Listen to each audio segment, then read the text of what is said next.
नमस्कार. आज आपण पाहणार आहोत दररोज कामी येणाऱ्या स्वयंपाकघरातील 10 किचन टिप्स. 1. मेदू वड्याचं बॅटर तयार करताना पाण्याच्या आवश्यकतेनुसार थोडं पाणी घालून बॅटर एकत्र करा. यामुळे बॅटर जास्त पातळ होणार नाही. शेवटी मीठ आणि पाणी घालून एकत्र करा, कारण मीठ जर आधी घातले तर मिश्रणाला पाणी सुटेल. 2. कणिक मळल्यानंतर चपात्या लवकर कडक होत असतील तर कणिक मळून झाल्यानंतर त्यात 1 चमचा गरम तेल घालून मळून घ्या किंवा हाताला तेल लावून कणिक पुन्हा मळून घ्या. या ट्रिकमुळे कणिक लवकर कडक होणार नाही व लवकर मळून तयार होईल. मऊ कणिक तयार करण्यासाठी आपण दुधाचाही वापर करू शकता. 3. इडली करताना जर तुम्हाला इडली रवा वापरायचा असेल तर सकाळी 2 कप उडीद डाळ भिजत घालावी आणि रात्री ती वाटून त्यात 4 कप इडली रवा मिक्स करून मिश्रण रात्रभर आंबवण्यासाठी ठेवून द्यावे. 4. ढोकळा बनवताना जास्त हळद घातल्याने रंग चांगला येईल असं लोक विचार करतात, पण हळदीला हीट मिळाल्यानंतर त्याचा रंग डार्क व्हायला सुरुवात होते, म्हणून ढोकळा बनवताना हळद कमीच घालावी.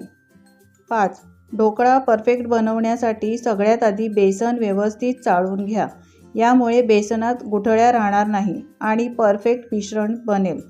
ढोकळा सॉफ्ट बनवण्यासाठी मिश्रण व्यवस्थित फेटणं गरजेचं असतं. एकाच डायरेक्शनमध्ये बॅटर न फेटता हळूहळू पाणी घालून बॅटर फेटा.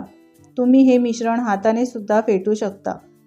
जर तुम्ही दोन्ही बाजूने मिश्रण फेटत राहाल तर मिश्रणातील हवा बाहेर पडेल आणि ढोकळा सॉफ्ट फ्लफी होणार नाही. 6. जेव्हा तुम्ही चपातीसाठी पीठ भिजवणार असाल तेव्हा त्यात 1 चमचा तेल किंवा तूप नक्की मिक्स करा. यामुळे चपात्या अत्यंत स्वादिष्ट आणि मऊ होतात. तेलापेक्षाही तुम्ही तुपाचा वापर केल्यास तुम्हाला फायदा मिळेल. तसंच पोळी जास्त काळ मऊ राहील आणि डब्यात दुपारी खाण्यासाठीही तितकीच ताजी राहील.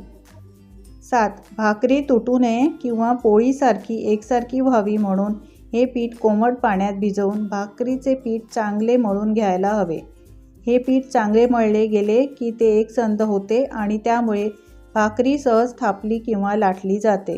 यामुळे भाकरी कोरडी किंवा विसविशीत न होता त्याला एकसंधपणा येतो आणि कडांना ती तुटण्याची शक्यताही कमी होते. 8. केळफुलाची भाजी चवीला खूप छान लागते. ही भाजी महाराष्ट्रातील कोकण ह्या भागामध्ये बनवली जाते. केळफुलाची भाजी बनवताना हरभरे किंवा वाटाणे घातले तर त्यामुळे त्याची चव पण छान लागते. ह्यामध्ये मसाला वापरला नाही तर फक्त कांदा, आले, लसूण व हिरवी मिरची वापरली तरी बिन मसाल्याची ही भाजी देखील छान बनते. केळफुलाची भाजी गरम गरम चपाती अथवा भाकरीबरोबर चांगली लागते. 9. तुम्हाला कोबीची भाजी अधिक चविष्ट आणि पौष्टिक बनवायची असेल तर त्यात तुम्ही मूग डाळ किंवा चणा डाळ घालू शकता. याने तुमच्या पोटात फायबर, विटॅमिन्स, मिनरल्स आणि अँटीऑक्सिडेंट बरोबरच डाळीत असलेले प्रोटीन्स देखील जातील. याचबरोबर भाजी अधिक रुचकर होते. 10. मोदकाचं आवरण करण्यासाठी तांदळाचं पीठ आणि पाणी याचं समप्रमाण अगदी एकसारखं ठेवा. हे दोन्ही एकत्र करून उकळताना त्यात मीठ, तूप व तेल घाला. पाणी उकळल्यानंतर त्यात पीठ घालून हलवा. झाकण ठेवून चांगली वाफ येऊ द्या. वाफ येऊ दिली नाही आणि घाई केली तर मोदक फुटू शकतात. ही उकड गरम असतानाच एखाद्या भांड्याच्या मदतीने अगदी मऊसर मळून घ्या. जितके छान मळाल तितकेच मोदक छान बनतील. तर मित्रमैत्रिणींनो आणि गृहिणींनो, या स्मार्ट टिप्स तुम्हाला कशा वाटल्या कमेंट्स करून मला नक्की सांगा.